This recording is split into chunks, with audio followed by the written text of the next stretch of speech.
A cena começa com um grupo de viajantes abrindo caminho com dificuldade por uma floresta enquanto a noite cai e o sol começa a se pôr. Eles estavam no que é conhecido como a rota comercial das empresas Byron, mas um deles logo percebeu que haviam se perdido depois de toda a distância que haviam percorrido, expressando sua frustração por caminhar na floresta em uma hora tão tardia. A tensão cresceu entre os membros da caravana quando um deles perguntou diretamente ao líder do grupo, chamado Byron. O homem expressou seu arrependimento por assinar este contrato e contratar apenas 10 garroadas, afirmando que se soubesse que a estrada seria tão difícil, não teria empreendido esta jornada em primeiro lugar. Byron tentou defender sua posição, negando que esta fosse sua primeira jornada e justificando o fato de terem se perdido, dizendo que o terreno e as montanhas mudam com o tempo. Enquanto isso, 2 outros homens, Baxter e Tillich, estavam observando a situação. Tillich propôs uma hipótese de que se os mercadores estivessem sendo sinceros sobre conhecer o caminho, então deve haver um fator externo que fez com que o terreno de toda a área mudasse antes que Tillich de repente grita-se com ele em um tom zangado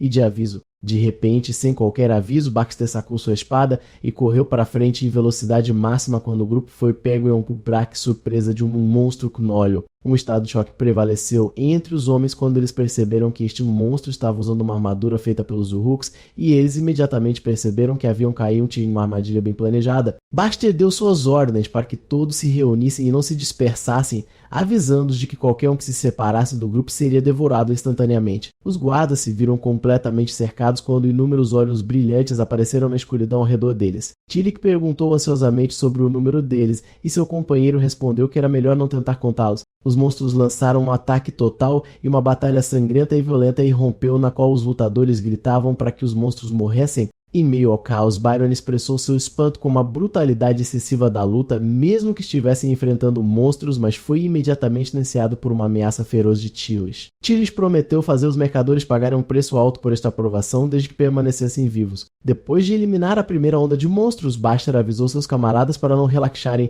afirmando que as armadilhas de monstros são sempre contínuas e não terminam facilmente. Assim que terminou suas palavras, Byron gritou, apontando para o horizonte onde um monstro troll de corpo maciço apareceu. Todos ficaram atordados e aterrorizados ao ver um troll aparecer após sua batalha com os gnolls. O pânico tomou conta dos corações dos homens, e um deles gritou a necessidade de se dispersar e imediatamente o troll acabaria com todos com um único golpe. Byron cedeu ao desespero, acreditando que seu fim havia chegado e que todos os mercenários estavam condenados a morrer. Baxter começou a analisar a situação, imaginando se este troll era uma criatura trinada ou uma arma de guerra que havia saído do controle. Intrigado com a ideia de produzir tais armas em grande número em uma floresta como esta, Baxter percebeu que a fuga era agora impossível. Então ele rapish, dizendo a 2 de seus homens para proteger e reunir os mercadores e ordenando a Tillich que atraísse a atenção do troll e o afastasse dos mercadores na próxima vez que ele jogasse alguma coisa. Tillich objetou veementemente ao plano, chamando Baxter de insano, e sugeriu sacrificar os mercadores e usá-los como isca para escapar com suas vidas. Mas então ele perguntou a Baxter se ele tinha um plano. Baxter confirmou que de fato tinha um plano que Tillich conhecia bem. Eles esperariam por um momento em que o troll estivesse distraído e então correriam rapidamente entre suas pernas, uma manobra que haviam realizado muitas vezes em suas batalhas passadas. Apesar de sua pergunta, Tillich parecia aterrorizado com esta ideia e murmurou que preferia morrer a repeti-la novamente. Enquanto corria para executar o plano, ele de repente parou depois de notar algo estranho. Ele percebeu que o troll não estava olhando para eles, mas estava olhando em uma direção completamente diferente. Em um momento repentino, antes que o troll pudesse atacar, ele caiu abruptamente no chão com uma força tão tremenda que mandou Tillich voando para o ar. Tillich levantou em estado de choque, imaginando o que havia acontecido, e dirigiu sua pergunta a Baxter, perguntando como ele havia derrubado um monstro tão grande. Baxter não foi o responsável. Da escuridão emergiu outro monstro maior e mais aterrorizante com olhos azuis brilhantes. Esta nova criatura avançou calmamente em direção ao cadáver do troll caído. Em meio ao completo espanto dos mercenários e mercadores, o monstro pegou o corpo do troll e então friamente esmagou sua cabeça com suas próprias mãos. Enquanto o terror tomava conta de um dos mercadores, ele perguntou a Baxter sobre a natureza desta criatura aterrorizante. Baxter respondeu que alguém da cidade, como ele provavelmente nunca tinha ouvido falar antes, e que nesta floresta, pelo menos, esta criatura era considerada a mais selvagem de todas. Tanto que as lendas dizem que quem a encontra nunca mais volta vivo. Ele então revelou sua identidade, dizendo que era um ogro. O mercador ficou totalmente chocado ao ouvir este nome. Baxter continuou sua explicação, esclarecendo que, apesar da raridade dos ogros, eles possuem força e agilidade incomparáveis entre os monstros. Além de uma inteligência astuta e uma perseverança obstinada na caça, o próprio Baxter expressou seu espanto ao encontrar uma criatura sobre a qual ele só tinha ouvido falar em contos, especialmente em uma situação tão terrível. Enquanto isso, os mercadores estavam comentando sobre por que os mercenários estavam congelados no lugar daquela forma. Baxter se perguntou o que deveria fazer e se poderia escapar, mas rapidamente percebeu que tentar fugir apenas o tornaria uma refeição fácil para um monstro, e ele desabou onde estava em desespero. O ogro avançou em direção ao Baxter caído e inesperadamente estendeu sua manchada de sangue e falou com ele, dizendo que ele tinha passado por um momento difícil e que ele o guiaria a partir de agora. O ogro tranquilizou e disse para ele não ter medo, explicando que, apesar de sua aparência, o mesmo sangue que corre nas veias humanas também ticou nas suas. Ele então revelou sua verdadeira identidade, declarando que seu nome era Leon, que ele era meio humano e meio ogro. Depois disso, Leon liderou toda a caravana pela floresta até chegarem a Byron Village, uma vila remota localizada no reino de Arnia. Quando se aproximavam das paredes de madeira fortificadas da vila, um guarda de cima os notou e gritou para identificá-los. Os membros da caravana começaram a se sentir aliviados após sua sobrevivência. Byron reclamou de extrema fadiga e dor, dizendo que pensava que era o fim dele, enquanto Tirish murmurava algumas maldições dirigidas aos mercadores. Leon os guiou até a entrada da vila e um dos membros da caravana perguntou se a barreira tinha como objetivo impedir a entrada de monstros. O guarda, cujo nome acabou sendo Darrell, gritou para Leon em surpresa, perguntando quantos dias ele tinha estado fora e quem eram as pessoas com ele. Leon retribuiu o cumprimento de Darrell e disse a ele que estes eram membros de uma caravana de mercadores a caminho da vila e que ele os havia encontrado enquanto coletava a lenha, acrescentando que eles já haviam falado com o chefe da vila. Apesar disso, Darrell permaneceu cético. Ele disse a Leon que confiava em sua palavra, mas não havia recebido nenhum relatório de uma caravana chegando neste momento. Darrell expressou sua preocupação de que eles pudessem ser bandidos disfarçados de mercadores. Esta acusação irritou Byron, que gritou em sua defesa, explicando que eles simplesmente haviam se perdido e que seu próprio chefe da vila havia dado a eles as direções erradas em primeiro lugar. Mas Darrell não mudou sua postura, insistindo que a segurança da vila vinha em primeiro lugar e disse a eles que teriam que partir se não pudessem provar sua identidade. O mercador expressou sua extrema frustração com a situação e exigiu que o guarda, Daryl, pelo menos chamasse o chefe da vila. Leon interveio na conversa explicando a Daryl que, embora a segurança fosse importante, essas pessoas eram necessárias. Ele disse a ele que havia ouvido os gritos de socorro da floresta em seu caminho e concluiu que se o caminho havia mudado, significava que alguém estava mexendo com a área e, portanto, a ajuda poderia ser necessária. Leon então garantiu ao guarda que se as coisas dessem errado, ele mesmo resolveria o problema para tranquilizá-lo. Mais tarde, depois de serem autorizados a entrar, a cena mudou para o Byron Village Hall, onde os membros da caravana se sentaram com o chefe da vila e alguns de seus residentes. O chefe, um homem idoso, estava rindo com os outros enquanto repetiam as palavras de Leon, surpreso com sua declaração de que ele mesmo resolveria o problema. Byron comentou que o chefe estava exagerando, enquanto um dos mercadores que expressou seu alívio por sua sobrevivência milagrosa e chegada segura, e Baxter elogiou a força de Leon, considerando superior de 10 mercenários combinados. A calma não durou muito, pois Baxter começou a questionar o chefe da vila. Ele apontou as barreiras defensivas que havia notado a caminho da vila, que pareciam cercar toda a vila. Embora ele entendesse que monstros e ursos poderiam ser comuns em um lugar tão remoto, ele sentiu que essas defesas eram muito exageradas, o que o levou a perguntar diretamente em chocantinês e se estavam se preparando para a guerra. Enquanto Leon olhava para Baxter com surpresa, Leon pensou consigo mesmo que Baxter tinha um talento de dizer as piores coisas nos momentos mais inadequados. O silêncio caiu por alguns momentos. Finalmente, o chefe falou, admitindo que a guerra era de fato uma coisa terrível. Ele então se dirigiu a Baxter, adivinhando por sua aparência que ele era um ex-mercenário de guerra, talvez de Kincaid. O chefe elaborou sobre o conceito de guerra, explicando que em seu tempo era uma revolução sagrada para a libertação dos Uruks que tratavam os humanos como os comoado. Mas ele viu que as guerras de hoje não eram mais assim. Elas se tornaram um mero derramamento de sangue por ganhos egoístas que terminaram na destruição de ambos os lados. Ele expressou sua esperança de que tais tragédias nunca chegassem à sua vila, pedindo-lhes que entendessem que estas defesas foram construídas apenas como uma fortaleza nascida das orações e desejos da paz. Tirish interrompeu o discurso do chefe, chamando sua lógica de distorcida e acusando de embelezar a ideia de uma arma de guerra com palavras floridas. Ele acrescentou que teria aceitado esta explicação se fosse apenas sobre as barreiras, mas apontou para Leon descrevendo como um monstro. Tirish questionou duramente como palavras poderiam justificar a existência de um ser capaz de esmagar um troll com as próprias mãos em um único golpe, considerando este nível de poder perigosamente anti-Nithal. Ele explicou que guerra era um tópico sensível para Kincaid, e para provar que Leon não era uma arma, eles precisavam de evidências de que a existência de um híbrido tão horrível era um caso único. Byron se sentiu insultado pela palavra horrível, e seu companheiro Baxter comentou que suas palavras eram duras, enquanto sinais de dor apareciam no rosto de Leon. Naquele ponto, Leon falou por si mesmo, dizendo que entendia a dificuldade deles em aceitá-lo e percebeu que se eles não estivessem convencidos de que ele não era uma ameaça, eles espalhariam um redo. Mas ele acrescentou que, felizmente, ele tinha uma maneira de convencê-los e ofereceu para que eles conhecessem sua mãe. Leon levou o grupo até uma casa. No caminho, Teletio reclamou de um cheiro ruim e Leon respondeu que havia borrifado sua urina para manter os monstros afastados. Leon alcançou a porta da casa e chamou por sua mãe, dizendo que estava de volta. Leon entrou pedindo desculpas pelo atraso, justificando por alguns recados na aldeia que o haviam atrasado. A jovem de cabelos loiros, a quem Leon chamava de mãe, recebeu os recém-chegados e pediu que entrassem rapidamente. A cena então volta 15 anos para Byron Village. Naquela noite passada, o chefe da aldeia, que parecia mais jovem, correu para a barreira de madeira depois que um guarda o informou de um perigo iminente. Os guardas não tinham certeza do que exatamente estava acontecendo, mas pediram ao chefe para vir ver por si mesmo. Ao chegar, o chefe congelou de terror ao ver um monstro enorme com olhos vermelhos brilhantes em frente à barreira,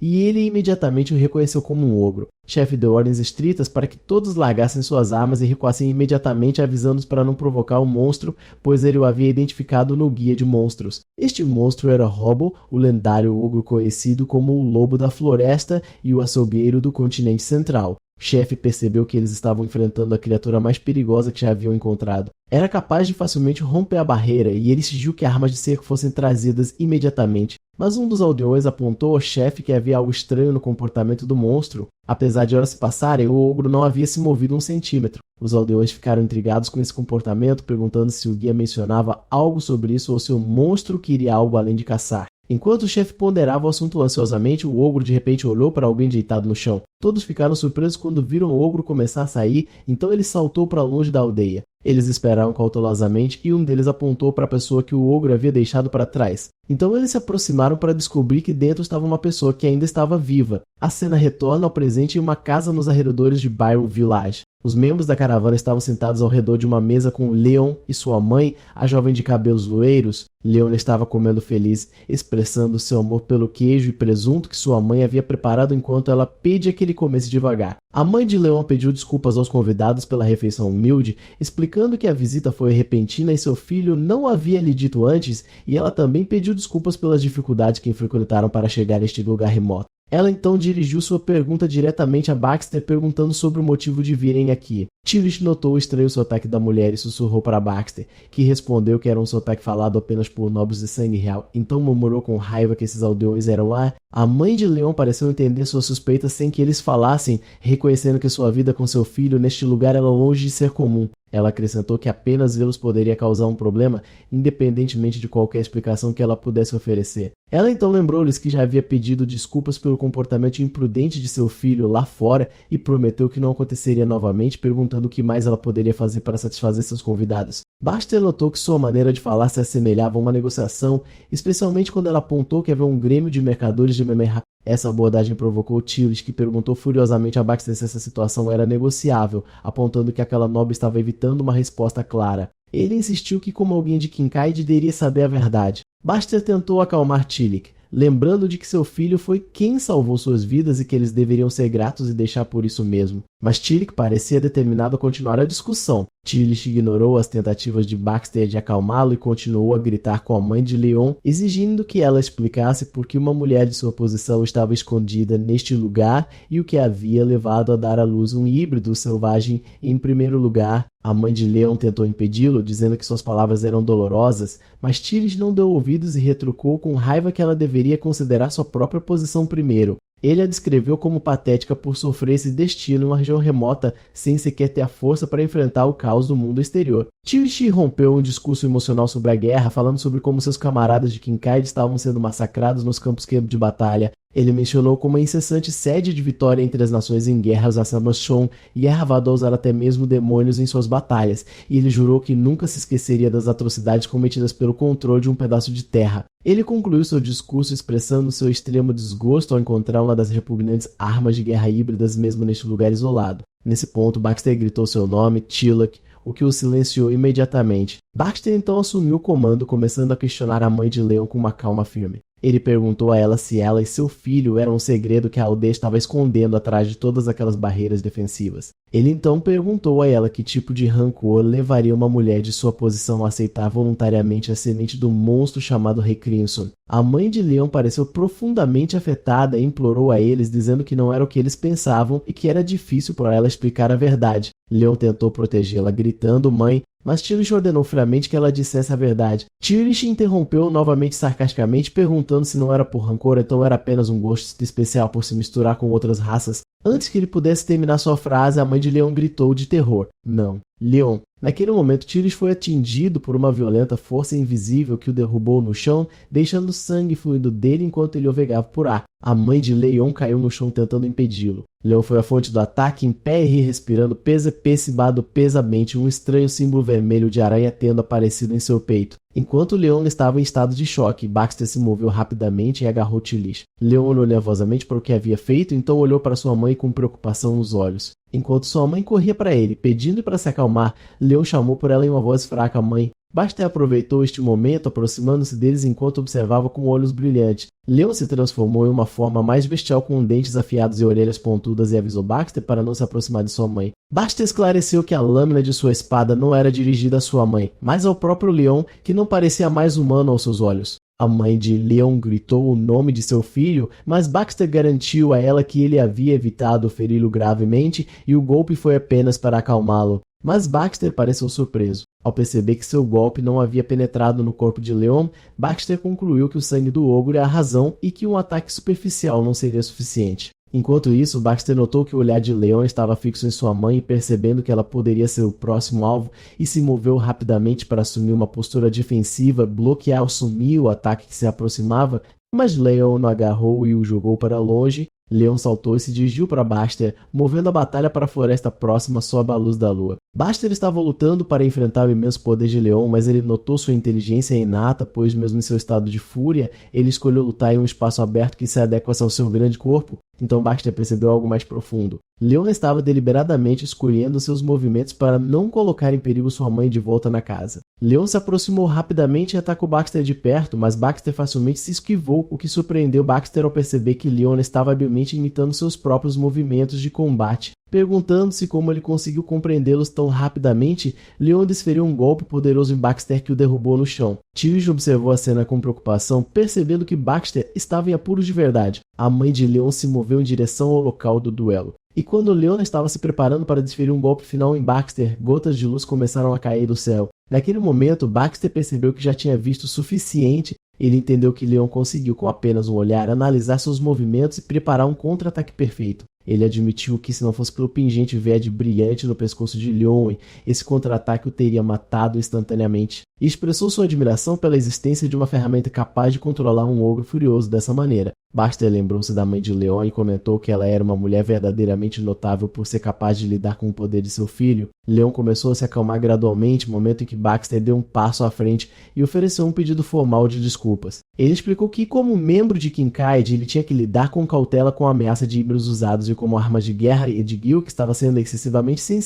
sensível, porque era a primeira vez que via um caso assim. Ele então disse a Leon que agora o via apenas como uma criança inteligente e disciplinada vivendo em uma sociedade humana e prometeu que seu grupo manteria seu segredo para a segurança dele e de sua mãe. Leon se acalmou completamente e voltou à sua forma normal, parecendo extremamente exausto. Sua mãe o chamou e pediu que ele viesse descansar, pois estava ficando tarde. Leon foi até ela e abraçou-o apertado, chorando em seu ombro enquanto chamava mãe. Do lado de fora, Tirish estava ferido no chão, amaldiçoando toda a situação. Na manhã seguinte, a caravana deixou a aldeia. A mãe de Leon estava em sua casa preparando comida. Depois de terminar de arrumar ela não se sentou para comer, mas esperou que seu filho Leon voltasse depois de terminar de guiar a caravana em seu caminho. A cena muda para Leon se movendo com a caravana, conduzindo-os ao caminho desejado. Byron estava entre a caravana, reclamando que a viagem de volta era mais difícil do que a chegada, e Baxter se perguntava por que eles estavam pegando uma estrada sinuosa. Leon respondeu que não era apenas para evitar o perigo, mas porque a floresta estava lhe dizendo que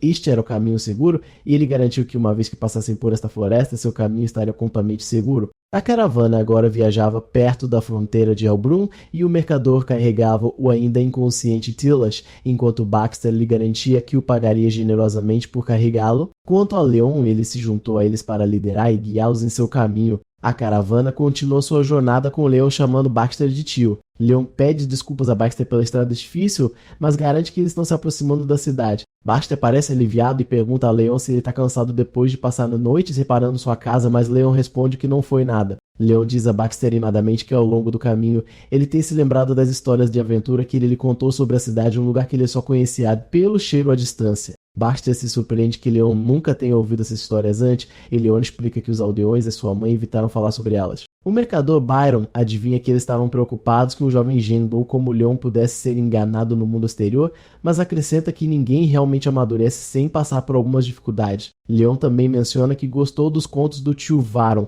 o mercador que sabia ler a floresta, e seu segredo para o sucesso nos negócios que era um desconto difícil de barganhar. Leon se pergunta se ele poderia dominar essa habilidade para sobreviver na cidade, o que faz o mercador se arrepender de tê-lo contado, temendo que ele pudesse imitá-la e se meter em problemas. Vester pergunta a Leon se ele já deixou sua aldeia de Byron antes e se o chefe da aldeia o proíbe de fazê-lo. Leon responde que não lhe é imposto, mas em última análise sua escolha pessoal. Ele explica que às vezes sente que a barreira da aldeia está ali para protegê-lo pessoalmente porque a aldeia é o único lugar que o aceita como mulher. Ele então revela outro motivo mais importante. Sua mãe mora sozinha e ficou impossibilitada de andar para sempre após seu nascimento. Ele diz que não sabia disso porque ela nunca mostrou sua dor, mas ouviu dos aldeões que ela era uma nobre senhora de uma família de prestígio. Leon conclui que ela desistiu de tudo por ele e, portanto, ele não pode deixá-la por seus próprios desejos. O mercador comenta que isso é lamentável. Leon acrescenta que sua educação foi certamente difícil. Devido ao seu apetite herdado de ogro, ele só queria comer carne crua quando criança, que ali horroriza o mercador. Baxter muda repentinamente de assunto e pergunta diretamente a Leon se ele recebeu ordens prévias para monitorar a rota comercial do Varongild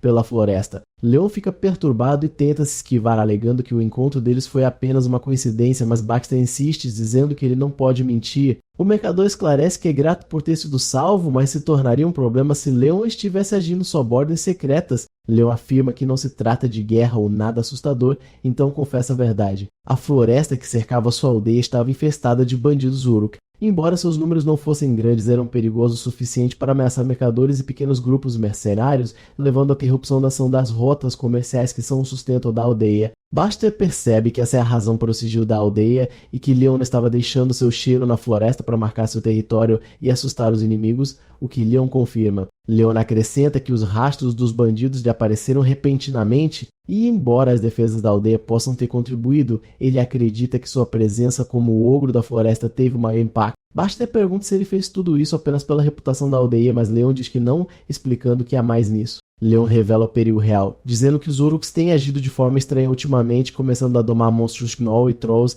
e até mesmo chegando a mudar o próprio terreno da floresta. Ele acrescenta que parece que a própria floresta está clamando por ajuda. Leon tenta soar otimista, dizendo que as coisas vão ficar bem e ele lidará com isso sozinho, se necessário sério, mas ele para de repente. Então ele aponta para frente, anunciando sua chegada ao destino, a cidade de Hiden. Leon chega com a caravana na entrada de Hidden City, onde Baxter se despede dele. Ele agradece por tê-los trazido, descrevendo seu relacionamento como precioso, apesar de ser com alguém de outra raça. O mercador expressa sua esperança de que o desejo de Leon de viajar para fora de sua aldeia um dia se torne realidade. Leon responde com uma leve risada e o mercador o encoraja, dizendo que a oportunidade pode ser mais fácil do que ele pensa. Ele sugere que ele se junte a uma trupe de circo itinerante chamada Num Circus Trope, que aceita membros de diferentes raças como uma forma de viajar pelo mundo e ganhar dinheiro. Baxter se surpreende com o conhecimento do mercador sobre tais coisas e o outro responde com raiva fingida. Leon acena adeus para a caravana enquanto ela entra na cidade.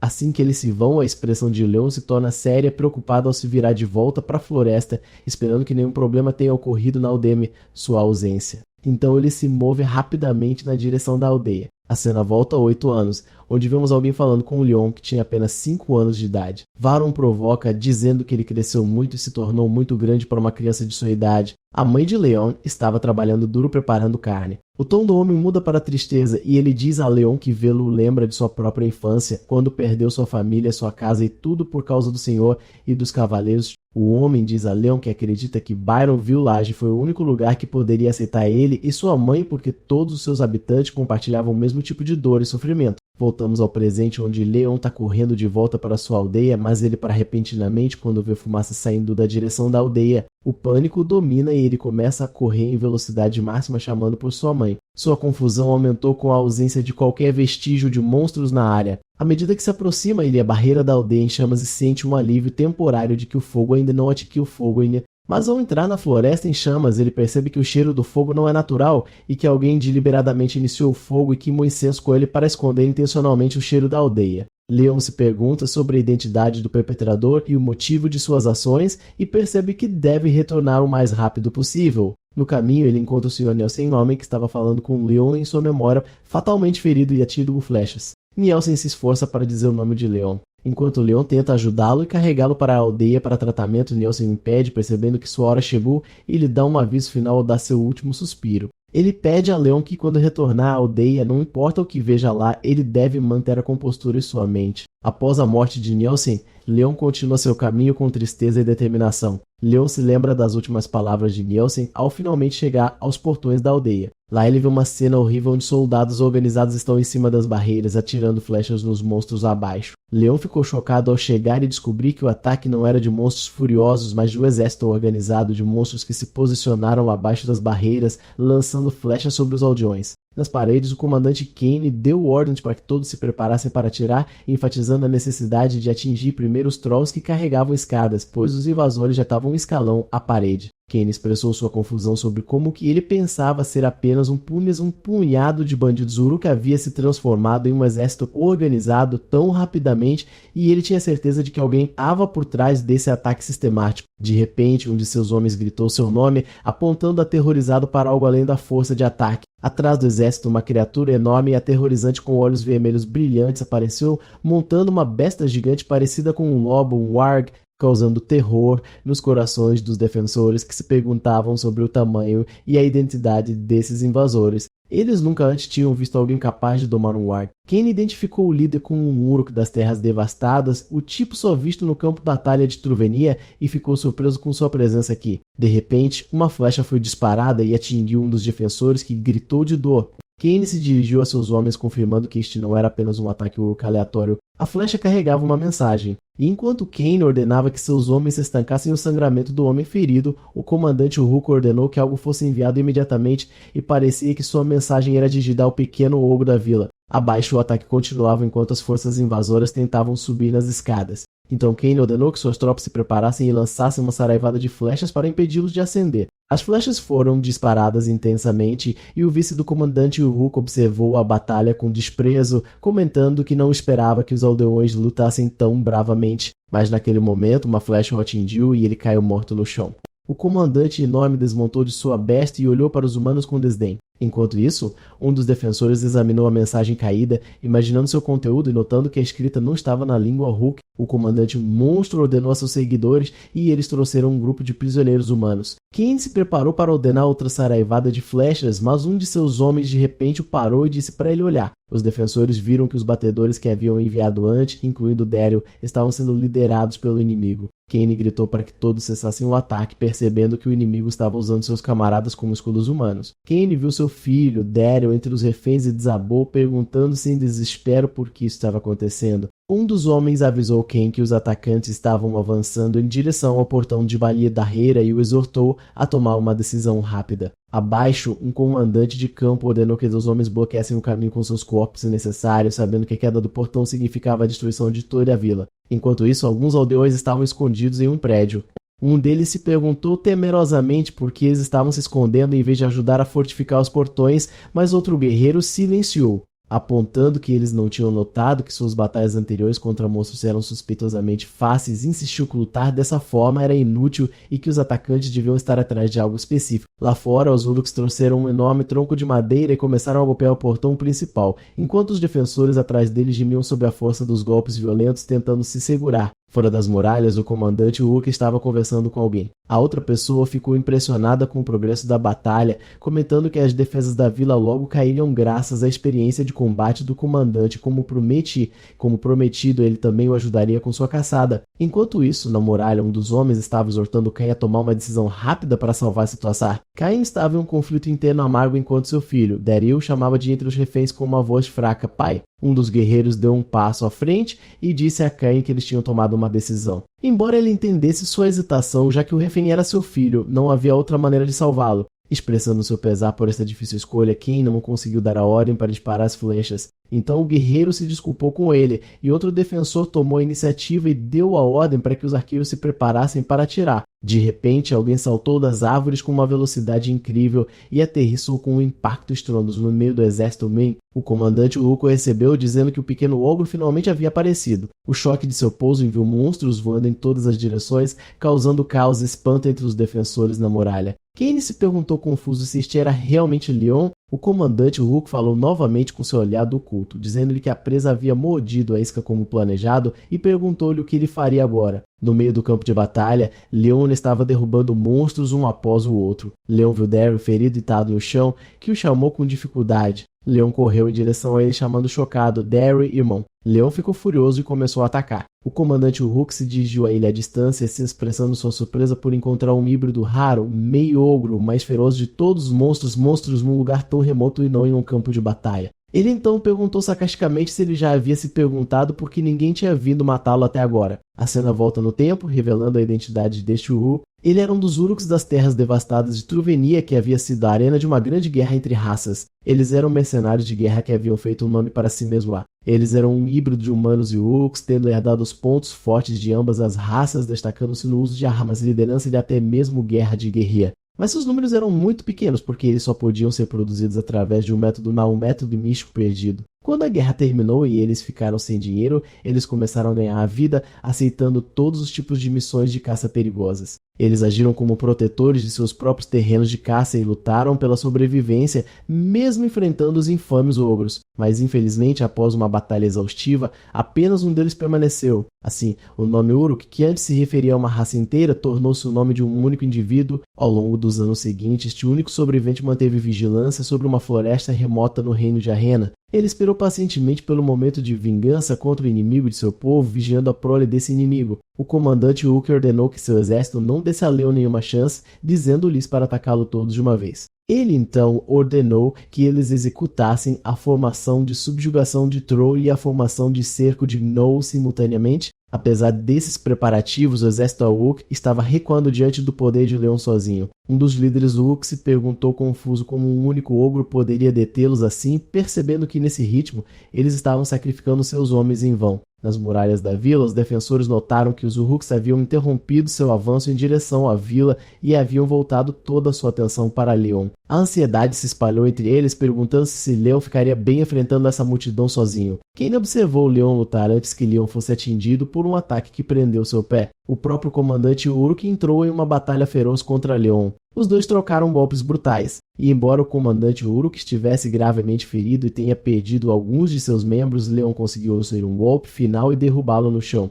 O comandante Uruk ferido sentiu que o sacrifício de seus membros valeu a pena. Enquanto ele ofegava, ele declarou que havia chegado a hora. Ele se dirigiu ao inconsciente Leon dizendo que quando seu verdadeiro eu, há muito suprimido, despertar, todos com quem ele se importa desaparecerão. Leon se tornaria uma besta descontrolada, incapaz de controlar seus instintos. E se ele continuasse assim, ele seria deixado completamente sozinho. Depois de proferir suas palavras finais, o comandante Uruk desabou devido a seus ferimentos, enquanto o corpo de Leon começava a se transformar em uma forma mais bestial. Vendo seu líder cair, um dos soldados Uruk restantes ordenou que todos recuassem e se abrigassem, percebendo que não poderiam mais vencer agora que seu líder havia sacrificado sua vida. Após o término da batalha, Kane e seus homens desceram da muralha para avaliar a situação. Eles encontraram Leon inconsciente, mas ainda vivo, que surpreendeu Kane. Um dos homens comentou que o próprio Kane tinha visto como Leon sofreu inúmeros ataques com seu corpo e que no curto espaço de tempo que levaram para descer, ele havia se recuperado notavelmente, fazendo-se perguntar se Leon era apenas um ogro comum.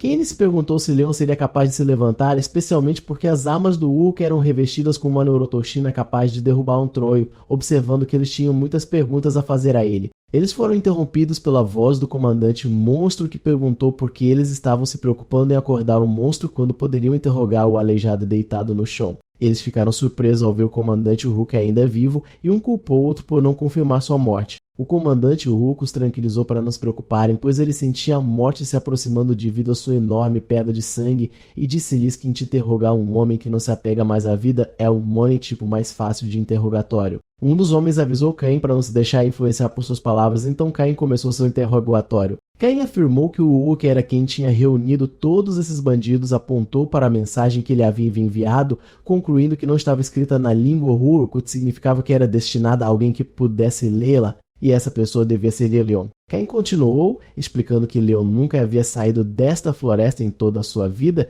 então era impossível para ele ter ido aos Emos e causado uma inimizade com eles. Ele então perguntou diretamente sobre seu relacionamento com o Leon e por que ele estava especificamente o alvejando. O comandante Uruk riu, dizendo que já podia ver como eles tratariam o ogro a partir de agora, e já que sua vingança foi alcançada mais cedo, ele responderia suas perguntas sem nenhum remorso. O comandante Uruk começou a revelar a verdade, dizendo que a crença deles de que haviam escondido e protegido com sucesso o Neo-Ogro é um grande mal-entendido. Ele explicou que enquanto eles se escondiam atrás de sua enorme barreira, o açougueiro do continente central, o pai de Leon, havia começado a reaparecer, e evidências foram descobertas indicando que um dragão azul estava por trás de tudo. Essa notícia causou um grande choque na época. O Uruk continuou explicando que eles certamente estavam cientes da natureza dos ogros. Um ogro adulto resiste até a morte e se recusa a se submeter, mas este monstro lendário, que era de uma classe completamente diferente, escolheu se submeter. Ele mencionou que sua obsessão começou aqui imaginando qual razão poderia possivelmente fazer essa criatura se render. Ele então revelou que percebeu que todo o caso havia começado por causa de uma mulher humana,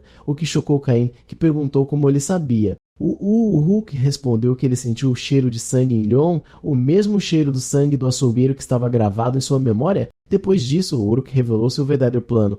Ele havia emitido ordens estritas para que ninguém alvejasse o híbrido. Para conseguir isso, ele reuniu os Uruks e os mobilizou na floresta para atormentá-la, até mesmo criando um labirinto perfeito para que nenhum estranho ousasse entrar. A barreira em que todos eles acreditavam estava cumprindo seu propósito, mas teria sido inútil se a floresta não pertencesse aos Uruks desde o início. Ele concluiu seu sarcasmo dizendo que no final eles não descobriram nada e tudo o que fizeram foi esconder o meio híbrido até que ele se transformasse neste monstro. Então ele se perguntou um momento final de reflexão se ele realmente se importava com a vingança por seu povo ou se ele só queria tornar Leon pária como ele. Depois dessas palavras, ele deu seu último suspiro. Em outro lugar, os anciãos da aldeia estavam em discussão. Um deles opinou que, embora a mãe de Leon o tivesse criado bem, sua verdadeira natureza era algo que ele não podia controlar. Ele questionou se eles seriam capazes de controlar Leon se ele se tornasse mais como um ogro. Outro apontou que o exército disciplinado de Uruk não podia fazer nada contra ele sozinho, e que, embora eles tivessem sobrevivido graças a ele, se algo desse errado e ele se voltasse contra eles,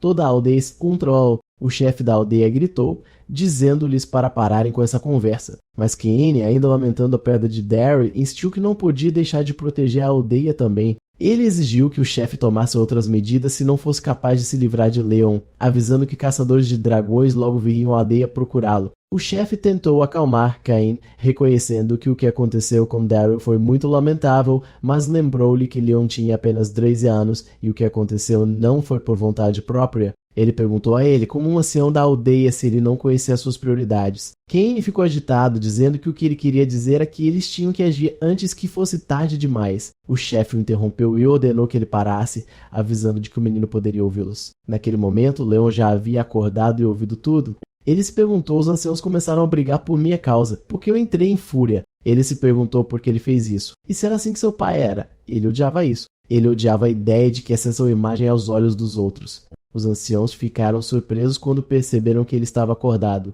Seu chefe da aldeia estava caminhando com o Leon, garantindo que não havia necessidade de se preocupar e que ele melhoraria em breve. Ele disse a ele que ele já estava quase bem, mas eles estavam um pouco atrasados em contar a sua mãe, Leonia, expressando sua esperança de que ela entendesse a situação dadas as circunstâncias. Então o chefe da aldeia garantiu a ele que, não importa o que alguém dissesse, Leon foi quem salvou a aldeia e que ele estava muito grato e orgulhoso dele. Leon respondeu calmamente. O chefe deu a ele algumas ervas de antídoto e ordenou que ele as preparasse e bebesse com todas as refeições quando voltasse. Leon agradeceu e disse que informaria sua mãe. Leon disse que tinha que ir agora porque sua mãe estava esperando por ele, expressando sua esperança de que todos lá dentro estivessem bem. O chefe concordou e permitiu que ele partisse. Leon saltou de volta para sua casa sob o luar, chegando rapidamente onde encontrou sua mãe esperando por ele do lado de fora. Ele pousou e a chamou, então correu em direção a ela, avisando-a de que ficar perto da cerca era perigoso, especialmente em uma noite como esta. Sua mãe disse para ele parar e se acalmar.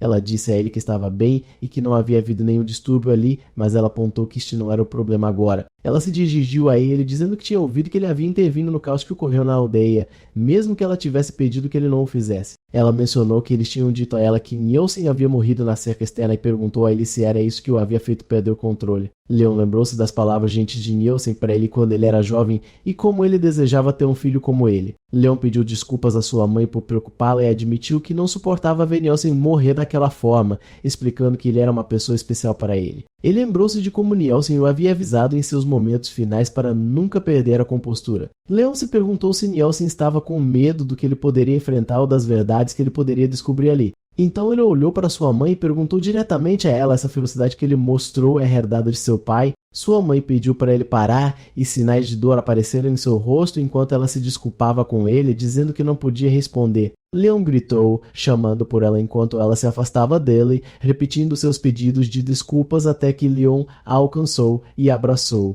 Em outro lugar, no reino de Suaren, nas terras de Barrenfels, o barão estava falando com raiva com um de seus cavaleiros, Hermann. Ele estava reclamando sobre a notícia da caça ao dragão sendo violada, descrevendo-a como um absurdo, um desperdício de esforço, imaginando se eles haviam esquecido porque ela foi proibida em primeiro lugar. Ele zombou de sua conversa sobre tradições e desejos, considerando que eles não entendiam o conceito de viabilidade prática.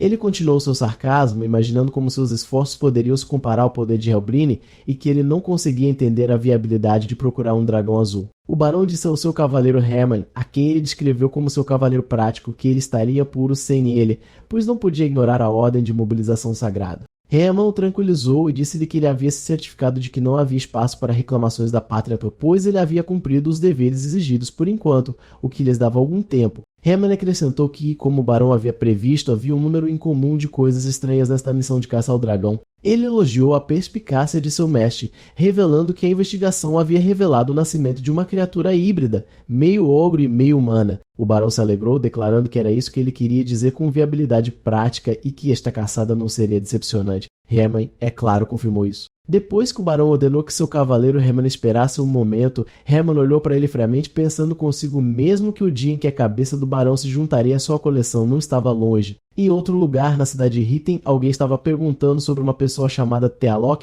O mercenário parou um homem mascarado, perguntando sarcasticamente se os honrados cavaleiros pensavam que o mercenário que Maru era uma pessoa fácil de lidar. O mercenário notou 3 pessoas seguindo-os. Tealok reclamou com o homem mascarado que esta situação era diferente do que lhe havia sido prometido. A missão era para ser feita rapidamente. O homem mascarado respondeu bruscamente a Tealok, avisando de que sua insolência havia cruzado a linha e que ele deveria conhecer seu lugar, independentemente de ser do Raben Messia, ou sua vida poderia terminar antes mesmo de a missão começar. Tealok respondeu que, como eles já estavam aqui, poderiam lidar com os perseguidores se as coisas dessem errado, expressando sua dúvida em sua capacidade de sua. O homem mascarado murmurou uma única palavra, viabilidade prática. Enquanto isso, Leona estava sozinho na floresta. Ele percebeu que não era hora de ficar parado e que precisava caçar antes que escurecesse, pois, como não podia voltar para a vila por um tempo, tinha que cuidar de si mesmo. Leon partiu e começou a caçar um javali com uma habilidade que não sabia que possuía, pois pensava nunca ter aprendido a caçação. Ele percebeu que sua mãe deve ter evitado ensiná-lo isso para criá-lo o mais humano possível e viu que isso era compreensível. Depois de atacar o javali e derrubá-lo no chão, Leon pensou que talvez, por causa do sangue de seu pai, ele conseguisse se mover levemente e entender a natureza das feras, enganando a presa, exaurindo-a e, em seguida, atingindo seu ponto fraco em um momento de desatenção. Ele se perguntou se sua mãe tinha medo da imagem de seu pai aparecendo nele. De volta à floresta Byron, o homem mascarado e seus companheiros estavam a caminho. Tealok ainda estava reclamando, descrevendo a floresta como um labirinto onde goblins armados e tromanes. O homem mascarado ficou surpreso com a ideia de um troll treinado. Então Tealok perguntou sarcasticamente se ele acreditava em uma guerra bestial. O homem mascarado considerou isso um exagero, mas Tealok insistiu que era algo parecido. Tealok falou, apontando que mesmo nessas áreas remotas existem vilas conectadas à guilda dos mercadores. Mas recentemente houve uma grande confusão com os orcs ao redor e que o instigador não era outro senão o Uruk de Trovinha. O homem mascarado reconheceu o nome, observando que ele era uma figura importante durante a guerra racial. Tealok comentou que era estranho para ele vir até aqui, então perguntou ao homem mascarado com um sorriso malicioso sobre sua opinião, apontando que o assunto parecia mais complicado do que apenas caçar a sua. O homem mascarado disse a ele que havia muita coisa que o surpreenderia e o instou a se apressar porque eles estavam prestes a chegar. Enquanto avançavam, os companheiros do homem mascarado emboscaram um goblin e o interrogaram, mas o goblin insistiu que já havia contado tudo o que sabia. O companheiro do homem mascarado estava pensando que, como o Uruk havia morrido, ele percebeu que o julgamento de Hermann estava correto. Ele tinha pensado que era apenas uma vila simples. Ele disse ao seu companheiro que Hermann seguiria o mercenário Kincaid, Tylok, para outro lugar, que parecia estar conectado à presa. Um dos homens ficou surpreso com essa mudança de plano, pois eles haviam concordado em se encontrar na entrada da vila, mas o líder não lhe deu uma resposta clara. O líder imaginou que Hermann deve ter encontrado algo mais interessante ali, então ordenou que seus homens se movessem de acordo com as instruções e eles começaram a se aproximar da casa de Leonia. Lá dentro, Leonia estava fazendo algum trabalho doméstico, mas teve um flashback de quando Leon perguntou sobre seu pai. De repente, Leonia sentiu alguém do lado de fora tentando arrombar a casa. Um pouco mais tarde, Tilash arrombou a porta gritando que não havia ninguém lá dentro, mas ficou surpreso ao encontrá-la. Ele sarcasticamente se desculpou pela intrusão, alegando que não havia pensado a presença da nobre dama de beleza incomparável. Leonie dirigiu-se a ele calmamente, apontando que a havia visitado novamente. Ela disse a ele que não sabia o motivo de sua visita, mas já havia muito tempo desde seu último contato com a vila e que seu filho estava vivendo em paz. Ela disse a ele que não havia nada a ganhar daqui agora. Tialok zombou de suas palavras, descrevendo a situação como um encontro agradável e a insultou dizendo que ela preferia o tamanho de um ogro selvagem ao seu status nobre, chamando-o de pior que as prostitutas da vila. Então ele anunciou oficialmente como um guerreiro Kincaid, Taylok de Hiden, que agora teria uma reunião com a princesa do Império Arcádia, Ben-Salot. O homem mascarado Hermann apareceu na sala. Hermann expressou sua surpresa ao encontrá-la em um lugar tão humilde. Considerando que desperdiçar sua vida que era excessivamente nobre, Hermann avançou, apresentou-se como um cavaleiro de Suaren e pediu que ela retornasse à sua terra natal. Leonia respondeu que não sabia como a verdade havia chegado a este lugar remoto, mas era tarde demais. Ela acrescentou que a Ben-Salot que eles conheciam a teria encontrado muito mais rápido. E como ela foi deixada sozinha até agora, o assunto já estava resolvido. Hermann respondeu que ela havia sido oficialmente declarada morta, mas Ben-Salot nunca perdeu a esperança, o que significava que Sua Alteza poderia ter retornado a qualquer momento. Hermann perguntou a ela se ela considerava sua situação atual inaceitável. Então ele a tranquilizou, dizendo que ela poderia deixar suas preocupações de lado porque ele era quem apagaria aquele sangue imundo. Lá fora, o homem mascarado estava discutindo seu plano com seus homens. Ele mencionou que o alvo, Leon, reside aqui regularmente e que, embora seja um híbrido, seu padrão de comportamento não é diferente do de um ogro, sugerindo que é apenas um instinto animal. Ele acrescentou que tinha ouvido dizer que Leon podia se comunicar, mas no final um ogro permanece um ogro. Ele expressou seu alívio com isso, pois temia que ele fosse humano demais, apontando que ainda era jovem, cerca de 13 anos de idade. Ele ordenou que eles preparassem a formação de caça ao ogro e alcançassem alguns resultados antes de se encontrarem com o mestre Hermann. Enquanto isso, Leon estava voltando com o javali que havia capturado. Ele pensou que era tarde e notou que o cheiro da carne estava particularmente ruim. Embora ele não se importasse, ele sabia que sua mãe odiava o cheiro. Ele decidiu pedir a tia Ben para colocar muitas especiarias nele. Então ele ficou preocupado ao pensar que o rosto de sua mãe havia ficado muito triste ultimamente e que ela não estava respondendo às suas perguntas, e concluiu que o que havia acontecido antes devia ter sido por causa dele. Leona estava voltando para sua casa esperando que sua mãe se sentisse melhor logo. De repente, seus olhos se arregalaram em alarme e antes que pudesse compreender o que estava acontecendo, ele foi emboscado por vários atacantes. Ele foi ferido, mas revidou ferozmente, perguntando-se em confusão sobre a razão e a fonte desse ataque. Ele percebeu que não havia cheirado ou sentido a presença deles pouco antes do ataque e concluiu que esta era definitivamente uma caça organizada. Ele olhou em volta ansiosamente, tentando localizar seus inimigos e se perguntou quem eles eram. Ele continuou a desviar dos golpes, mas foi ferido novamente com um corte profundo quando um dos homens mascarados o atingiu por trás. Leon caiu de joelhos com dor e se perguntando por quê. Ele pensou que durante todo esse tempo ele havia vivido e se escondido em completa paz. Então por que eles estavam perseguindo novamente? Ele sentiu que isso era uma grande injustiça. Enquanto um dos atacantes levantava sua espada para desferir o golpe final, os olhos de Leon brilharam com determinação, decidindo não desistir mais. Enquanto isso, dentro da casa, Telas estava zombando de Hermann, descrevendo como uma pessoa previsível que estava cansada de servir ao nobre Novorich que havia comprado sua posição. Ele o culpou por perder a compostura em tal oportunidade. Telash continuou seus insultos, considerando que todos os nobres como ele eram patéticos e que os olhares condescendentes que Laonia havia lhe dado antes não eram nada além de imprudência oca. Hermann pensou consigo mesmo, dizendo que eles poderiam discutir como quisessem, mas as coisas não saíam do jeito deles. Leonia disse a eles que quem derramaria sangue no final seria o visitante. De repente, Hermann olhou em direção à porta com surpresa, e naquele momento, Leon invadiu a sala com força, estendendo a mão para agarrar Hermann, mas ele parou antes de tocá-lo. Hermann aproveitou esta oportunidade e apontou sua espada para ele. Leon habilmente aparou o rápido golpe de espada de Hermann. Hermann expressou sua admiração pelo movimento de Leon, perguntando-se onde ele havia aprendido tal agilidade. O confronto deles resultou em uma poderosa onda de energia que atordou Telok. Telok pensou consigo mesmo que a audácia de Hermann estava além do normal e se perguntou se Hermann estava escondendo sua verdadeira força. Leon também ficou surpreso ao encontrar um mestre espadachim neste lugar.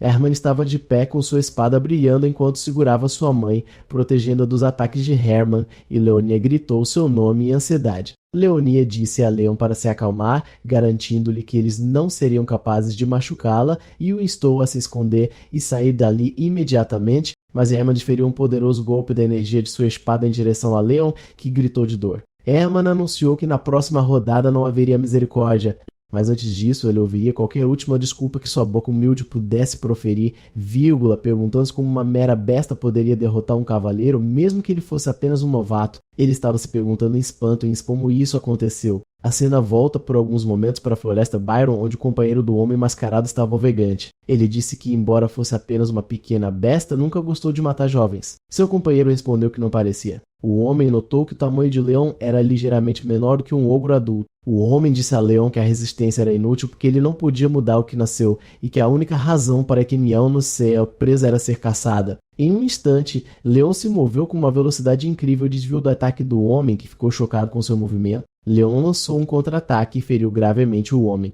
Seu companheiro olhou para ele em choque, imaginando como Leon conseguiu prever seus movimentos com tanta precisão, e o atacante ferido se perguntou se isso era possível, mesmo que ele fosse uma criatura treinada. Mais importante, era ilógico, pois Leon deveria estar inconsciente e em estado de fúria agora. Outro homem se perguntou com raiva se a droga venenosa não havia funcionado corretamente e decidiu acabar rapidamente com o Leon antes que ele se recuperasse totalmente. Mas Leon encarou calmamente, revelando que sabia que as agulhas que eles haviam jogado nele estavam envenenadas e que eles queriam transformá-lo em uma besta para caçada. O homem ficou chocado com a inteligência de Leon e sua capacidade de entender a situação, sentindo até o eco da floresta. Leon perguntou a eles que mal ele havia feito a eles e se nascer assim era um pecado que exigia que ele aceitasse a morte de bom grado. Então ele virou pergunta para eles, perguntando se a besta que eles enfrentaram até agora havia morrido de bom grado por eles então os atacado. Leon derrubou o homem, que gritou de terror com seus movimentos loucos. Os atacantes perceberam que Leon estava emitindo o veneno que havia se espalhado em seu corpo na forma de um vapor alucinógeno e usando contra eles. Nesse momento, os papéis se inverteram e eles se tornaram a presa.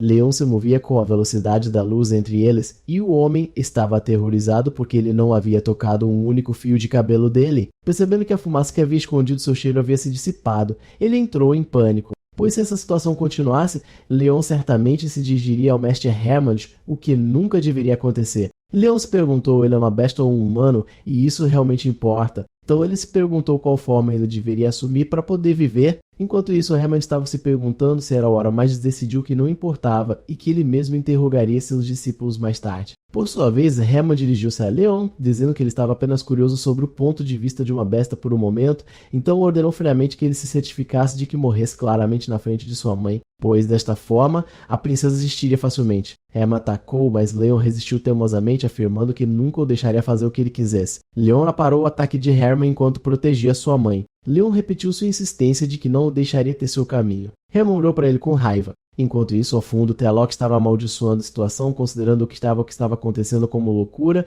e se perguntando por que todos que usavam uma lâmina da aura tinham temperamentos tão fortes. Então ele pensou consigo mesmo que as coisas estavam indo como planejado. Leon pulou para fora da casa, afastando-se de onde sua mãe estava para que nada acontecesse com ela se ele lutasse com toda a sua força. Hermann ficou reunindo sua energia e, de repente, ele trouxe uma longa lança brilhando com energia e carregou a lança com sua energia interna e lançou um ataque devastador e apontou na direção de Leon, criando uma explosão massiva. De longe, o companheiro do homem mascarado viu a explosão e gritou em espanto que era o mestre Hermann. Ele se perguntou com raiva se aquele ogro finalmente o havia irritado. Ele explicou ao seu companheiro que, de uma forma não condizente com o mestre espadachim, o mestre Hermann sempre carregava uma lança longa para viabilidade prática. Embora esta arma fosse desprezada por ser usada por agricultores, Hermann não havia negligenciado seu poder especializado na caça, mas ele só usava em circunstâncias muito raras, o que significava que a situação era grave. O homem gritou animadamente que tinha visto a explosão e, desta forma,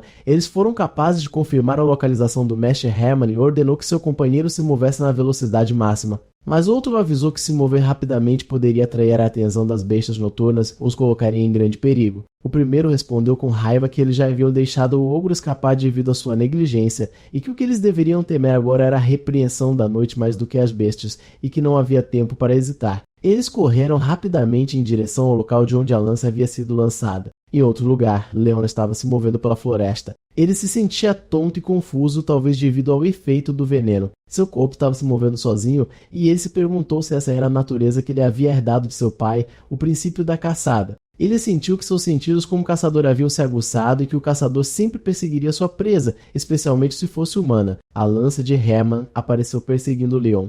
De repente, ele sentiu a enorme explosão de energia e a lança disparou em sua direção em alta velocidade, infligindo sérios danos a ele. O chefe da aldeia estava conversando com os anciãos sobre Laonia quando notaram uma fumaça incomum subindo na direção de sua casa e se perguntaram se algo havia acontecido após um período de calma. Um deles mencionou que quem os havia avisado que a linhagem de Leon logo traria problemas e que eles deveriam ser muito cuidadosos. Outros se perguntaram se eles poderiam ficar de braços cruzados enquanto as vidas de Leon e Leonia poderiam estar em perigo e sugeriam que eles pelo menos verificassem o assunto. Mas o chefe da aldeia hesitou, dizendo que Leonia estava com o Leon. E se o assunto estivesse além da capacidade de Leon de lidar, eles também não seriam capazes de fazer muito. Enquanto o chefe estava se perguntando se a segurança da aldeia era prioridade, um dos anciãos objetou, dizendo que a segurança de Laonia poderia ser a maior ameaça para a aldeia. Ele anunciou que se a força de defesa fosse incapaz, ele mesmo se moveria. Com isso, os outros decidiram segui-lo e partiram em direção à fonte da fumaça. Na floresta, uma matilha de lobo estava seguindo o cheiro do sangue de Leon depois que ele foi ferido. Na floresta, os companheiros do Homem Mascarado estavam se movendo em direção à localização de Herman. Depois que os companheiros do Homem Mascarado chegaram ao local, Herman encontra seus colegas derrotados. O líder deles disse a Herman que eles estavam muito atrasados e que o fracasso deles era certo. Herman perguntou sarcasticamente se ele deveria considerar isso um insulto. O homem o avisou desesperadamente, dizendo-lhe para ser extremamente cuidadoso e explicou-lhe que, embora o ogro seja uma criatura inteligente, ele segue o instinto, não a lógica. Herman disse a eles que Leon possui inteligência humana, além de sua natureza inata, e que ele foi subjugado como um humano. O homem disse a ele que eles eram apenas partes ajudando o Mr. Herman em seu trabalho. Herman respondeu bom. Então perguntou a ele se, do ponto de vista da viabilidade prática, ele deveria poupar suas vidas e ordenou que eles lhe dessem suas mãos que não empunhavam espadas. Enquanto ele estava pensando sobre o próximo problema, ele notou a chegada dos anciãos da aldeia e sorriu dizendo que a isca tinha chegado bem a tempo. Um dos aldeões tentou perguntar a Herman por que eles estavam lá, mas o ancião silenciou. Alguém pergunta ao chefe da aldeia se eles são capazes de derrotar Herman e seus companheiros. A cena muda para o passado distante, onde um velho estava avisando seu filho que desafiar o senhor nunca termina bem, descrevendo sua rebelião como um ataque de raiva infantil. O filho respondeu que os impostos haviam chegado a 70% e que eles morreriam de fome se continuassem a alimentar os senhores. O pai perguntou a ele se essa era sua única justificativa e o filho respondeu que desde que as filhas dos fazendeiros foram enforcadas na praça, tudo havia mudado. Ele lembrou a seu pai que no dia em que as meninas mais jovens seriam levadas para servir o senhor à noite, foi o próprio pai quem disse que preferia morrer fugindo do que deixar isso acontecer. Então o filho revelou que sabia sobre as reuniões secretas de seu pai com aquela garota e que ele foi quem havia instado a fugir. O pai avisou seu filho que o ódio que vai além da justificação é mais perigoso, então o filho se desculpou com ele. Mas a rebelião contra o Sr. Suaren foi muito maior do que o esperado e o senhor, que havia permanecido em silêncio até então, finalmente se moveu. A cena retorna ao passado para revelar as consequências dessa rebelião. Como o Sr. Suaren se moveu como se esperasse totalmente que as coisas chegassem a este ponto, ele respondeu de uma maneira condizente com seu status e dignidade. Ele suprimiu a primeira rebelião em grande escala na região com extrema violência, terminando a rebelião em um fracasso lamentável sem alcançar com essa aldeia. O pai não pôde fazer nada além de observar secretamente o corpo de seu filho pendurado na praça pública. Isso era o máximo que ele podia fazer. No entanto, o senhor, com completa indiferença, manteve a posição do pai como funcionário de suprimentos em Tucada. No momento em que o pai percebeu isso, ele decidiu fugir de Suen, pois um horror que nunca poderia ser esquecido havia criado raízes naquele lugar. Esse trauma profundo começou no momento em que 3 noites sozinho massacraram 400 milicianos sem um arranhão. Voltamos ao presente. O chefe da aldeia estava perdido em pensamentos, lembrando o que havia acontecido com seu filho enquanto os aldeões gritavam ansiosamente. De repente, um dos homens de Herman se moveu rapidamente anunciando que Shome, um dos anciãos, estava dizendo algo. E antes que pudesse terminar a frase, ele esfaqueou o ancião chamado Dane e o matou. O chefe gritou o nome de seu outro companheiro, Henderson, em terçã. Mas antes que pudesse fazer algo, outro homem esfaqueou Henderson e o matou também. Herman dirigiu-se ao chefe calmamente, explicando que o que havia acontecido não era algo para se ressentir, mas apenas uma execução legítima. Ele acrescentou friamente que a educação deveria preceder a fala com o cavaleiro, perguntando sarcasticamente se o chefe não sabia disso. Então ele disse que, como exceção, lhe daria uma chance e perguntou se ele tinha certeza de que não queria mais execuções. Em outro lugar, depois que Leon foi ferido, ele estava caindo do céu após a enorme explosão. Pensando consigo mesmo, perguntando se seu nascimento dessa maneira foi um erro, deveria ele aceitar seu destino e morrer obediente em Tse. Ele se perguntou que forma deveria tomar. Enquanto ele caía, um bando de feras semelhantes a lobos com olhos vermelhos começou a se reunir abaixo, atraído por ele. E ele seria autorizado a viver. Pouco se sabe sobre Ogros, apesar de sua existência. As feras se reúnem ao redor do leão ferido. A mãe de Leon explica que existem feras que podem ser consideradas excessivamente rápidas ou extremamente fortes, mas apenas os ogros seguem um caminho completamente diferente. Eles existem sempre agir individualmente, mas possuem um poder único que os diferencia dos demais. O mistério continua sobre o princípio pelo qual uma criatura tão solitária pode dominar as florestas que habita. Não há palavras para descrever sua natureza além de usar expressões exageradas, pois é a única maneira que me vem à mente para descrevê-los. Enquanto isso, enfrentando os anciãos da aldeia,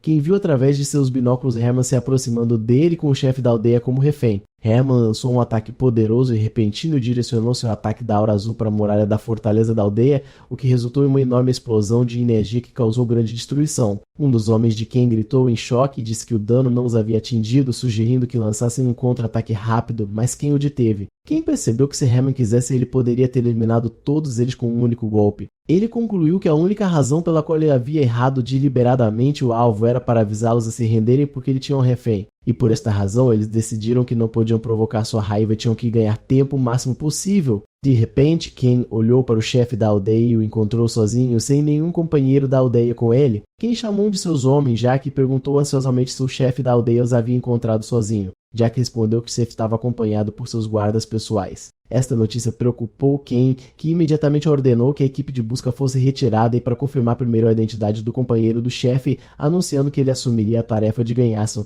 Seus homens se opuseram à sua ida sozinho, considerando-a muito perigosa. Mas Ken insistiu e deu suas ordens para que, se as coisas dessem errado, todos os aldeões deveriam ser evacuados por uma passagem subterrânea secreta porque, diante de tais inimigos, a vida humana não tem valor. Herman estava pensando nas palavras do barão que falava como se visse acima de todas as restrições, imaginando nas entrelinhas. Se tudo no mundo está sujeito à sua vontade, onde seus limites podem existir? E qual é o valor do processo aos olhos dos outros se o resultado é garantido como ele quer? Ele disse a ele sarcasticamente, perguntando se alguém realmente acreditava que sua ascensão do fundo ao topo acontecesse apenas por causa de sua própria vontade. O barão explicou a Herman que não queria que suas palavras parecessem uma detração de suas experiências ou sofrimento. O barão salientou que a lógica dita que a existência de uma pessoa com atributos orientadores deve ser levada em conta como se essa fosse uma condição que não pudesse ser ignorada. E que, uma vez que sente que não é algo que uma única pessoa pode fazer sozinha, foco muda para o que é real e prático. Naquele momento, de longe, Leon estava prometendo que não deixaria as coisas correrem como seu oponente desejava. Quem se adiantou para enfrentar Herman, dizendo que o nobre cavaleiro, como ele nunca entenderia o jeito deles e que ele lhes mostraria como eles se comunicam neste lugar,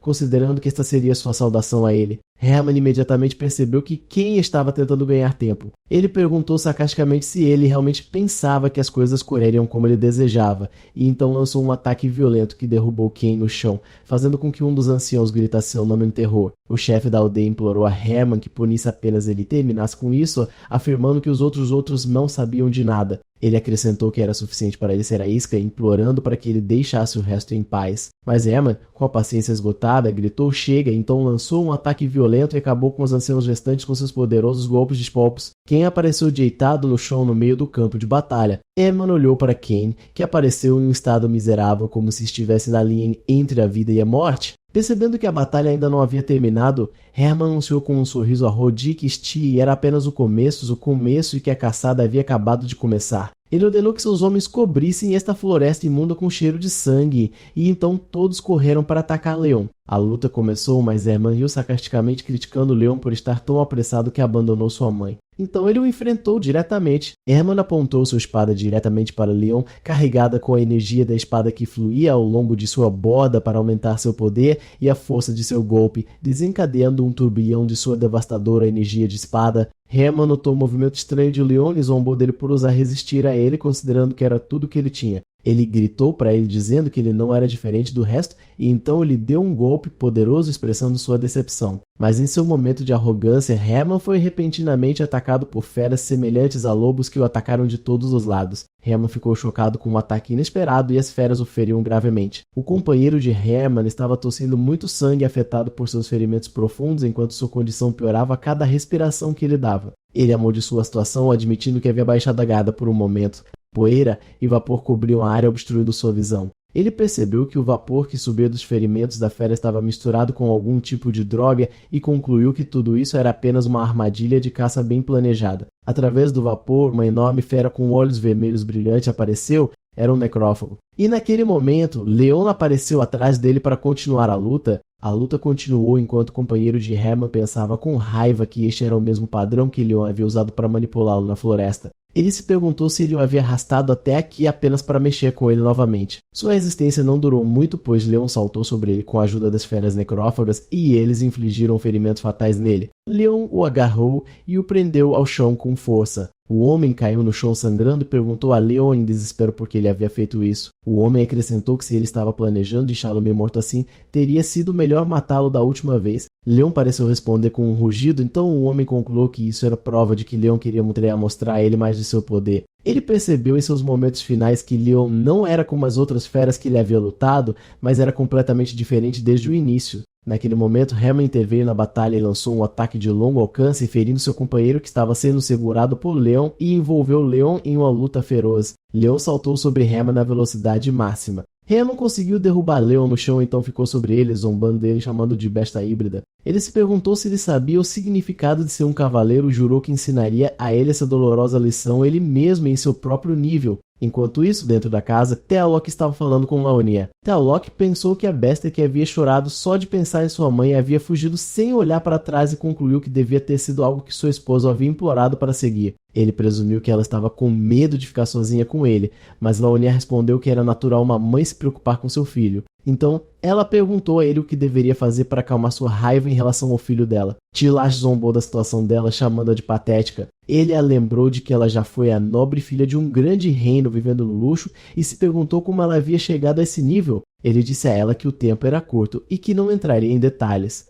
Então revelou que seu rancor não era apenas por causa de seu filho bestial, mas por causa do orgulho dela que ela não havia abandonado mesmo em tal situação e a maneira como ela o olhou com desdém como se ele fosse apenas uma erva daninha e nociva. Ele declarou que não ganharia confiança até ter quebrado impiedosamente seu orgulho. E naquele momento um brilho verde misterioso De repente, um brilho verde misterioso irrompeu por trás da mãe de Leon e um guerreiro apareceu atacando Tyloton em completa surpresa. Herman gritou em choque, perguntando-se o que havia acontecido, chamando-a pelo seu verdadeiro nome, Ben Salot. Do lado de fora, uma batalha feroz rugia entre Leon e Herman enquanto eles se enfrentavam em uma luta violenta intercalada com flashes de energia azul. Herman se perguntou por quanto tempo Leon planejava apenas fugir. Leon atacou com todas as suas forças no seu ombro como um arete humano e correu para colidir com Herman em um ataque surpresa. Herman bloqueou o ataque de Leon com sua espada, mas a força do golpe foi tão imensa que o empurrou para trás, arrastando seus pés no chão. E Herman começou a pensar que essa luta entre caça e predação nunca terminaria se um deles não pudesse resolver o assunto. Herman notou que havia um poder estranho vazando de Leon, um poder que ele nunca tinha visto antes.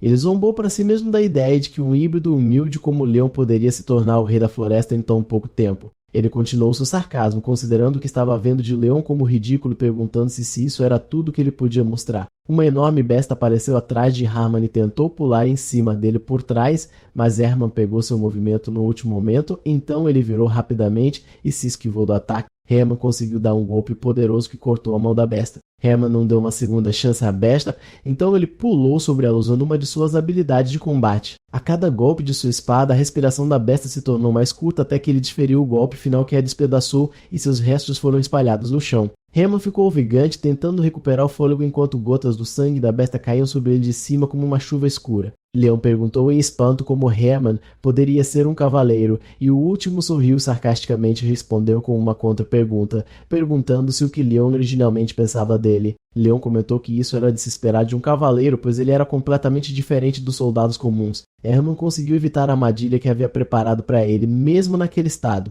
Herman ficou furioso, chamando Leon de híbrido inútil e lhe prometendo fazê-lo pagar por ousar respondê-lo. Leon zombou dele, dizendo que, como cavaleiro, ele conseguia mirar em seus pontos fracos e que era apenas um fantoche de travinha. Herman disse a ele com raiva que ele estava esquecendo seu lugar. Herman lançou sua espada em direção a Leon, carregada com uma energia interna rugindo que impulsionou a lâmina para atacá-lo com a velocidade da luz. A situação não deu a Leon nenhuma chance de manobrar, então ele recebeu um empurrão da espada com seu ombro diretamente em uma tentativa desesperada de bloquear o golpe. Herman disse a ele que ele mesmo ensinaria o que isso significava, mas Leon conseguiu evitar seu ataque e um dos lobos apareceu e mordeu a mão de Herman. Leon aproveitou esta oportunidade, dando um golpe esmagador que mandou Herman voando. Após o término da batalha, o chefe da aldeia estava no meio da destruição, segurando um de seus companheiros caídos e olhando para a cena em silêncio e profunda tristeza. Leon segura Herman derrotado pelo pescoço. Herman se lembra com raiva, chamando Leon de escória de Travinia e um escravo dos Uruks,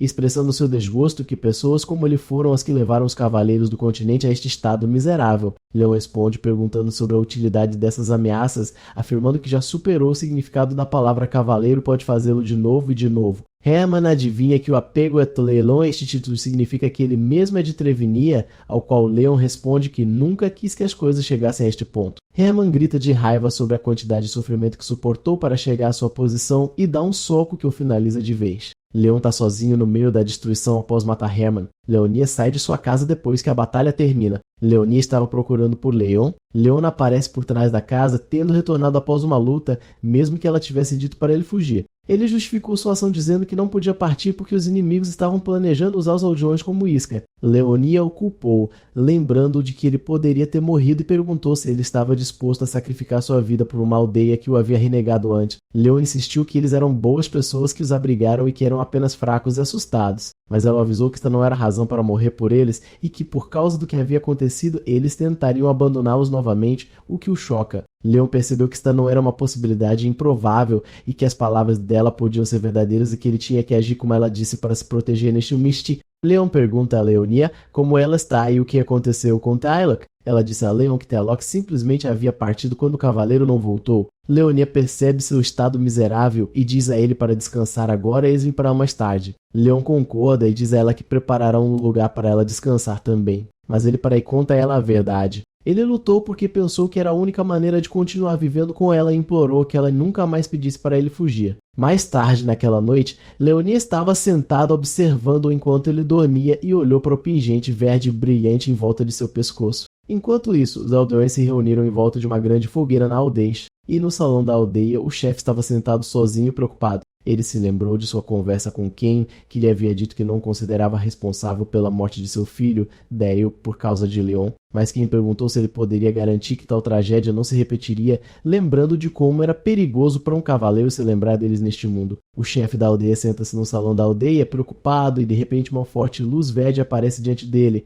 Um enorme homem blindado se materializa da luz e o chefe percebe que os problemas já começaram. O chefe chama um homem blindado pelo nome de Kazan, maravilhando-se com seu uso do poder de Ben Salot e pergunta se ele tem observado tudo esse tempo todo. Kazan confirma que ele disse ao chefe que tal dia chegaria. Ele explicou que, embora eles tivessem passado por muitos perigos nos últimos 14 anos, esta situação era diferente. Ele insistiu que enquanto Leon estivesse conectado a um cavaleiro, a segurança das princesas Leonia não estava mais garantida. O chefe se perguntou se o problema era por causa de testemunhas, especificamente o mercenário com a barba grossa, Telo. Kazan o tranquilizou dizendo que medidas já haviam sido tomadas para silenciá-lo e que ele havia lidado com o assunto por sua parte. O chefe percebeu com um choque que isso significava que Kazan já havia contatado Leonia. Kazan permaneceu em silêncio por alguns momentos enquanto Leon estava dormindo em seu quarto. Então ele perguntou ao chefe sobre sua decisão. A cena muda para Leonia escrevendo uma carta ao lado do pingente de seu filho adormecido enquanto lágrimas escorriam silenciosamente de seus olhos.